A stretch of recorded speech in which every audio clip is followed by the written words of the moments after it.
Let's talk about this. Do we think that CrossFit is now going too far into, there's this term of, turn pro and professionalization and be the CEO, all of those types of things.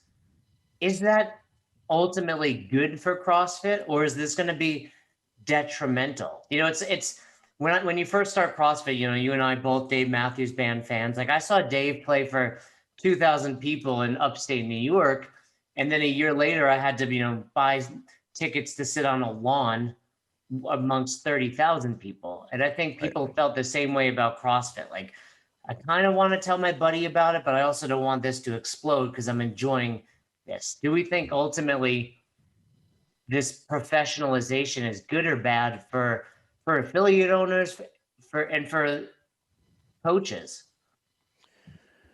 I think everything works. It just depends on how you do it. So it could still play in a speakeasy and it would be very limited. And the people that would want that pay out the nose for it. And then there's other people who just want to sit in the lawn. And there's people like me who started sitting in the lawn and then are like, I want to sit in the box seats. I want to pay the $300 VIP ticket,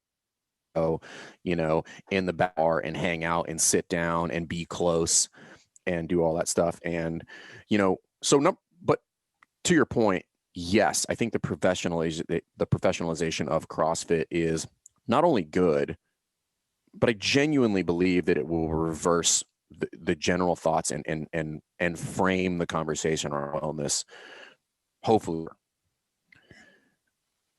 And I think gyms should move in that direction. Yeah, however, go ahead. Well, something you said that's interesting. It's like, yeah, and there's nothing wrong with along the way just deciding, hey, and that's how I was with Dave Matthews, for example. I'd be like, cool, I'll spend $500 for front row tonight. Like, you ultimately attract a different audience, I guess, is one way to look at it, right? We preach. That's the beauty of the affiliate model is I can choose to do either or. I can build a 30,000 seat arena, or I could do it in a speakeasy. I could do it to a crowd of 200.